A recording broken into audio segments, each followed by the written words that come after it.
MCC सम्झौता Indo Pacific strategy अन्तर्गतको हो भन्ने कुरामा सत्ता गठबन्धन दलका नेताहरू भ्रममा पर्दै नपर्नुस्। दक्षिण अमेरिकी मुलुकमा समाजवादी सत्ता उदय भएको छ। त्यो समाजवादी सत्ताले त्यहाँ राजनीतिक स्थिरता ल्याउन सक्ने सम्भावना छ, असमानताको अन्त्य गर्ने सम्भावना छ, भ्रष्टाचारको अन्त्य गर्ने सम्भावना छ। तर जो बाइडेनको प्रशासनले त्यहाँ अवरोध सिर्जना गर्ने निश्चित छ। कमसेकम एउटा प्रधानमन्त्रीको नेतृत्वले गरेको सरकार त सफल भएको सङ्केत हुनु पर्यो, सुशासन दिएको सङ्केत हुनु पर्यो, किसानहरूको हितमा काम गरेको सङ्केत हुनु पर्यो, देशमा रोजगारी सृजना गर्न सकेको सङ्केत हुनु पर्यो। कुन व्यक्तिको नेतृत्वमा रहेको सरकारले यस्ता काम गर्न सक्यो? जनताका हितमा देशमा रोजगारी सृजना गर्न कुन सरकारले सक्यो? विदेशिएका 80 लाख युवाहरूलाई देशभित्र आकर्षण गर्न कुन व्यक्तिको नेतृत्वले गर्न सक्यो? कसैको नेतृत्वले गर्न सकेन। कारण के त भनेपछि यो संसदीय व्यवस्था दलाल संसदीय व्यवस्था हो। यो बाह्य मुलुकबाट सञ्चालित छ, बाहिरका साम्राज्यवादी मुलुकहरूबाट सञ्चालित छ। साम्राज्यवादी मुलुकहरूका दलाल नेताहरूले यो सञ्चालन गर्ने व्यवस्था भएका हुनाले यो व्यवस्थाले राष्ट्रियताको सम्वर्धन गर्न सक्दैन, देशलाई समृद्ध बनाउने तर्फ यो जान सक्दैन। सांसदहरूले आफ्नो मत प्रयोग गर्ने बेलामा संसदमा जनताको सार्वभौम अधिकार प्रयोग गर्दैछु भन्ने सोचेर आफू पार्टीबाट स्वतन्त्र भएको सम्झेर, आफू सार्वभौम सम्पन्न भएको सम्झेर यो नेपाललाई उपनिवेश बनाउने परियोजनाको विपक्षमा मतदान गर्न जरुरी छ।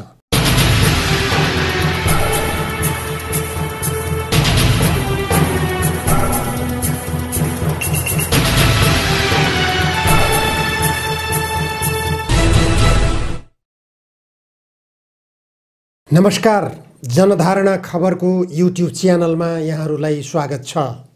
आजको जनचासोको 209 श्रृङ्खलामा म उपस्थित भएको छु निमकान्त पाण्डे। आज 2078 साल पुस 5 गते दक्षिण अमेरिकाको चिलेमा वामपन्थी नेता राष्ट्रपतिमा विजयी भएका छन्। यता नेपालमा अमेरिकाको एमसीसी परियोजना लागू गर्ने कि नगर्ने, यसलाई पारित गर्ने कि नगर्ने भनेर अझै पनि नेपालका राजनीतिक दलहरू निर्णयमा पुग्न सकिरहेका छैनन्। नेपाली काङ्ग्रेसको निर्वाचन परिणाम आउँदै गरिरहेको छ। केन्द्रीय सदस्यमा अपेक्षित अनपेक्षित व्यक्तिहरू विजयी हुने क्रम अझै पनि जारी रहेको छ। नेपाली काङ्ग्रेसको निर्वाचनले युवा पङ्क्तिमा उत्साह थपिदिएको छ। तर युवा पङ्क्तिका नेताहरू बीपी कोइरालाको राष्ट्रियता, प्रजातन्त्र र समाजवादको गन्तव्यलाई पछ्याउन सक्ने हुन् कि होइनन्, यो प्रश्न उनीहरूका सामु उभिएको छ।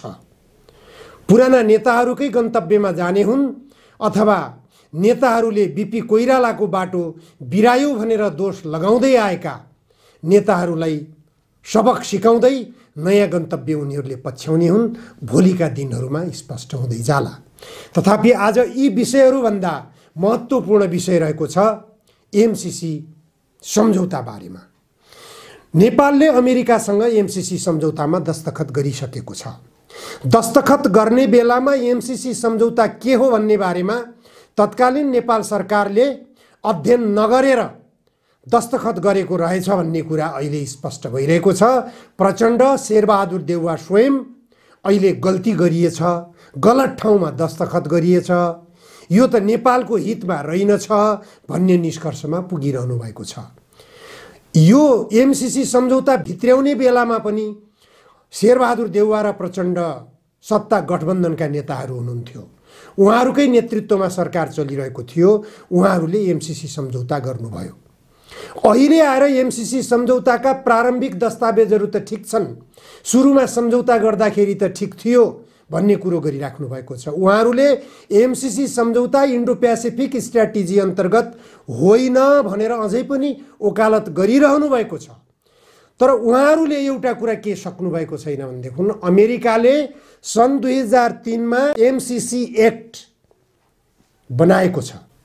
त्यो एमसीसी एक्ट राम्रोसँग पढ्नुभयो भने एमसीसी सम्झौता अथवा एमसीसी इन्डो प्यासिफिक स्ट्र्याटेजी अन्तर्गतको हो कि होइन भन्ने कुरा त्यही एमसीसी एक्टमा स्पष्ट छ। एमसीसी एक्ट 2003 त्यो हाम्रा देशका सत्ता गठबन्धन दलका सबै नेताहरूले बुझ्न जरुरी छ। हिजो बालुवाटार प्रधानमन्त्री निवासमा सत्ता गठबन्धन दलका नेताहरूको बैठक बस्यो। एमसीसी बारेमा गम्भीरतापूर्वक छलफल गर्नुभयो उहाँहरूले। तर एमसीसी सम्झौता इन्डो प्यासिफिक स्ट्र्याटेजी अन्तर्गत हो कि होइन भन्ने बारेमा उहाँहरू स्पष्ट हुनुहुन्न। एमसीसी एक्ट अन्तर्गतकै एमसीसी सम्झौता भयो। अमेरिकाले एकपटक सम्झौता भइसकेपछि त्यो सम्झौतामा परिमार्जन गर्न सकिँदैन भनेर जवाफ दिइसकेको छ। परिमार्जन गर्न सकिँदैन भनेपछि त्यो एमसीसी सम्झौता के हो त? परिमार्जन गर्न नसकिने कुरा केमा लेखिएको छ भन्ने कुरा खोजी गर्नु पर्यो। त्यो लेखिएको छ एमसीसी एक्ट 2003 मा। एमसीसी एक्ट 2003 ले नै भन्छ एमसीसी इन्डो प्यासिफिक स्ट्र्याटेजी अन्तर्गतको हो।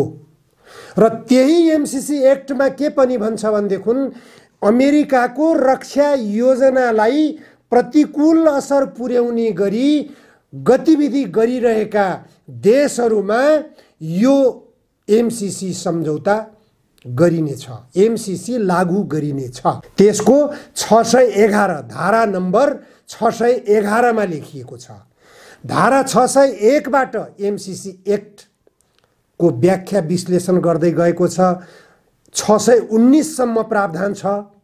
611 मा यो विषय स्पष्ट गरिएको छ कि अमेरिकाको रक्षा योजना विपरीत गइरहेका देशहरूमा यो एमसीसी लागू हुनेछ। चीनलाई टार्गेट गरिएर नेपालमा आउन खोजिरहेको हो भन्ने कुरा यसबाट स्पष्ट हुन्छ यो धाराबाट। त्यसैले एमसीसी सम्झौता इन्डो प्यासिफिक स्ट्र्याटेजी अन्तर्गतको हो भन्ने कुरामा सत्ता गठबन्धन दलका नेताहरू भ्रममा पर्दै नपर्नुस्, स्पष्ट हुनुस्। यो इन्डो प्यासिफिक स्ट्र्याटेजी अन्तर्गतको हो। यो अमेरिकाको युद्ध रणनीतिसँग जोडिएको आर्थिक परियोजनाको आवरणमा नेपाललाई उपनिवेश बनाउन आउन खोजिरहेको छ भन्ने कुरा स्पष्ट हुनु पर्यो। यो एमसीसी सम्झौता नेपालमा ल्याउन भारतको सहमति प्राप्त गर्नको लागि भारतलाई खुसी बनाउने गरी नेपालका जलसम्पदाहरूबाट विद्युत उत्पादन गरेर त्यो उत्पादित विद्युतको भण्डारण गोरखपुरमा गर्ने भनेर यो सम्झौतामा लेखियो। साथै भारतको सहमति बिना एमसीसी मातहतका योजनाहरू नेपालमा तर्जुमा गरिने छैन भन्ने कुरा यो एमसीसी सम्झौतामा लेखियो। यति भए भारत खुश। भारतलाई खुसी नगराएर अमेरिकाले नेपालमा एमसीसी लागू गर्न सक्दैन। चीनका विरुद्ध लागू गर्नु त छँदैछ, चीनका विरुद्धको योजना त छँदैछ, तर भारतलाई खुसी नगराएर नेपालमा अमेरिका प्रवेश गर्न सक्दैन। त्यसैले नेपालको जलसम्पदामाथि गिद्धे दृष्टि लगाइरहेको भारतलाई खुसी गराउनको निम्ति नेपालको सबै जलसम्पदाबाट उत्पादित विद्युत शक्ति भारतको गोरखपुरमा लगेर भण्डारण गर्ने सम्झौतामा लेखियो। अनि लेखिन्छ त्यहीँनेर नेपालमा कुनै पनि जलसम्पदा सम्बन्धी र सडक सञ्जाल सम्बन्धी योजनाहरू एमसीसी को सहमति आवश्यक अनि भारतको पनि अनुमति आवश्यक एमसीसी सम्झौतामा लेखियो। यो किन लेखियो? यो स्पष्ट रूपमा सत्ता गठबन्धन राजनीतिक दलका नेताहरूले बुझ्न जरुरी छ।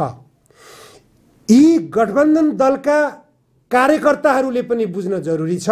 नेताहरूले जे भन्छन् त्यसैमा ल्याप्चे लगाउने काम नगर्नुस्। अझ संसदमा जनताको सार्वभौम अधिकार प्रयोग गरेका सांसदहरूले आफ्नो मत प्रयोग गर्ने बेलामा संसदमा जनताको सार्वभौम अधिकार प्रयोग गर्दैछु भन्ने सोचेर आफू पार्टीबाट स्वतन्त्र भएको सम्झेर आफू सार्वभौम सम्पन्न भएको सम्झेर यो नेपाललाई उपनिवेश बनाउने परियोजनाको विपक्षमा मतदान गर्न जरुरी छ।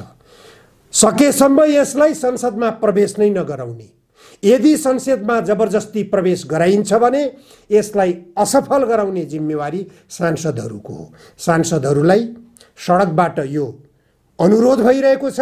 यो अनुरोध यदि अवज्ञा गरियो भनेपछि जनताले सांसदहरूलाई निर्वाचन क्षेत्रमा प्रवेश गर्नै नदिने, प्रवेश गरिहालेछन् भनेदेखि उनीहरूलाई कारबाही गर्ने सम्मका चेतावनी पनि सडकबाट दिइरहेका छन्। यसमा स्पष्ट हुन जरुरी छ। त्यसैले राजनीतिक दलका नेताहरूले बालुवाटारमा बैठक बसेर अझै पनि एमसीसी सम्झौता बारेमा अध्ययन गर्ने भनेर झलनाथ खनालजीको नेतृत्वमा फेरि पनि समिति गठन गरेका छन्।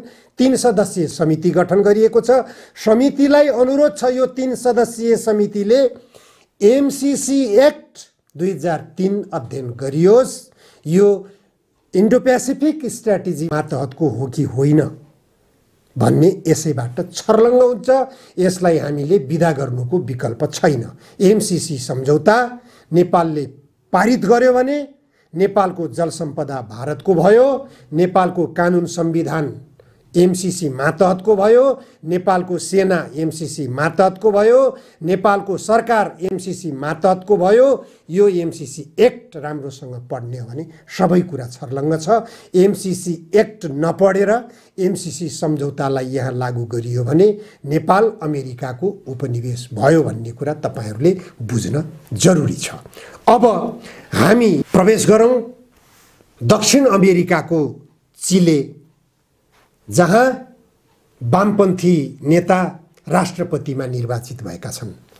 वामपन्थी नेता ग्राबियल बोरिक वर्ष 35, उहाँको उमेर जम्मा 35 वर्षको मात्र छ। ग्राबियल बोरिकले चिलेका दक्षिणपन्थी नेता होसे एन्टोनियो कास्टलाई पराजित गरेर राष्ट्रपतिमा विजयी भएका छन्। ग्राबियल बोरिक अस्थिरता, असमानता र भ्रष्टाचारका विरुद्धमा विद्यार्थी जीवनदेखि नै आन्दोलनहरूको नेतृत्व गर्दै आएका व्यक्तित्व हुनुहुन्छ।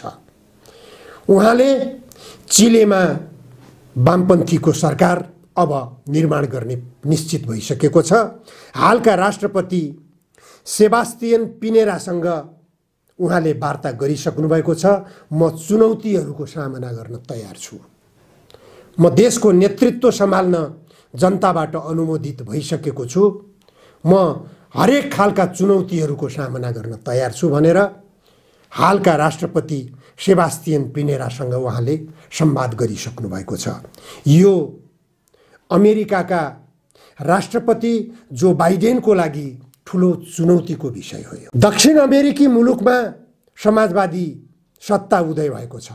त्यो समाजवादी सत्ताले त्यहाँ राजनीतिक स्थिरता ल्याउन सक्ने सम्भावना छ, असमानताको अन्त्य गर्ने सम्भावना छ, भ्रष्टाचारको अन्त्य गर्ने सम्भावना छ।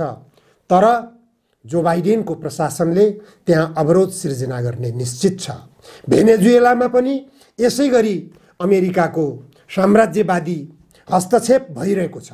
जहाँ समाजवादका प्रयासहरू हुन थाल्छन् त्यहाँ साम्राज्यवाद प्रवेश भइरहेको हुन्छ र समाजवादको गन्तव्यलाई असफल तुल्याउने, त्यसलाई अवरोध गर्ने काम साम्राज्यवादी शासकहरूले गर्दै आएका छन्। हिजो चाहे बाराक ओबामाका कुरा गरौँ, चाहे डोनाल्ड ट्रम्पका कुरा गरौँ, चाहे जर्ज बुशका कुरा गरौँ, चाहे अहिले जो बाइडेनका कुरा गरौँ, अमेरिकाको राष्ट्रपतिको रूपमा जो पनि उदय भएका छन् ती सबैले समाजवादतर्फ जान खोज्ने मुलुकलाई अवरोध गर्ने काम गरिरहेका छन्। उनीहरूले पुँजीवादको नाममा साम्राज्यवादी हस्तक्षेप गर्ने र साम्राज्यवाद मार्फत युद्ध थोपर्ने, युद्ध उन्मादी रणनीतिलाई उनीहरूले लागू गर्ने काम गर्दै आइरहेका छन्। तर उनीहरूको असफलता निश्चित हुँदै गइरहेको छ। सानो परिमाणमा भए पनि उदय हुँदै गइरहेको छ, समाजवादको उदय भइरहेको छ। नेपालको संविधानमा गन्तव्य समाजवाद लेखिएको छ। नेपालको सडकबाट आवाज भइरहेको छ, वैज्ञानिक समाजवादका निम्ति जनमत सङ्ग्रह घोषणा गर।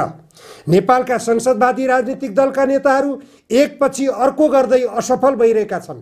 शेरबहादुर देउवाको सरकार असफल भइरहन्छ, उनी भ्रष्टाचारमा दुर्गन्धित भइरहन्छन्। हिजो पनि भएका थिए, अहिले पनि भइरहेका छन्। केपी ओली नेतृत्वको सरकार 2/3 बहुमतको निकटको सरकार बन्यो, त्यो पनि भ्रष्टाचारमा दुर्गन्धित भएर आखिर बदनाम भएर ढल्यो। प्रचण्डको सरकार बन्यो, उनी पनि भ्रष्टाचारमा दुर्गन्धित भए, उनले पनि राष्ट्रिय स्वाधीनतालाई बचाउन सकेनन्। बाबुराम भट्टराईको सरकार बन्यो, उनले पनि राष्ट्रिय स्वाधीनताको रक्षा गर्न सकेनन्, उनी पनि भ्रष्टाचारमा दुर्गन्धित नै भए, उनी पनि सफल हुन सकेनन्। कुनै पनि व्यक्तिको नेतृत्वमा सरकार बन्छ नेपालमा, त्यो सरकार असफल भइरहेको छ। कारण के त? यो संसदीय व्यवस्थाको असफलता हो कि होइन? कमसेकम एउटा प्रधानमन्त्रीको नेतृत्वले गरेको सरकार त सफल भएको सङ्केत हुनु पर्यो, सुशासन दिएको सङ्केत हुनु पर्यो, किसानहरूको हितमा काम गरेको सङ्केत हुनु पर्यो, देशमा रोजगारी सृजना गर्न सकेको सङ्केत हुनु पर्यो। कुन व्यक्तिको नेतृत्वमा रहेको सरकारले यस्ता काम गर्न सक्यो? जनताका हितमा देशमा रोजगारी सृजना गर्न कुन सरकारले सक्यो? विदेशिएका 80 लाख युवाहरूलाई देशभित्र आकर्षण गर्न कुन व्यक्तिको नेतृत्वले गर्न सक्यो? कसैको नेतृत्वले गर्न सकेन। कारण के त भनेपछि यो संसदीय व्यवस्था दलाल संसदीय व्यवस्था हो। यो दलाल व्यवस्था हो। यो बाह्य मुलुकबाट सञ्चालित छ, बाहिरका साम्राज्यवादी मुलुकहरूबाट सञ्चालित छ। साम्राज्यवादी मुलुकहरूका दलाल नेताहरूले यो सञ्चालन गर्ने व्यवस्था भएका हुनाले यो व्यवस्थाले राष्ट्रियताको सम्वर्धन गर्न सक्दैन, देशलाई समृद्ध बनाउनेतर्फ यो जान सक्दैन भन्ने कुरा स्पष्ट छ। त्यसैले यहाँ व्यवस्थामा नै दोष देखिएको हुनाले वैज्ञानिक समाजवाद वा यो दलाल संसदीय व्यवस्था, यो असफल भइसकेको संसदीय व्यवस्था रोज्ने अधिकार जनतालाई दिउँ। जनताले कुन व्यवस्था रोज्छन् त्यसैमा अगाडि बढ्नु नै राजनीतिक दलहरूका निम्ति श्रेयस्कर बाटो हुनेछ। हस्, आजलाई यति मात्र। धन्यवाद।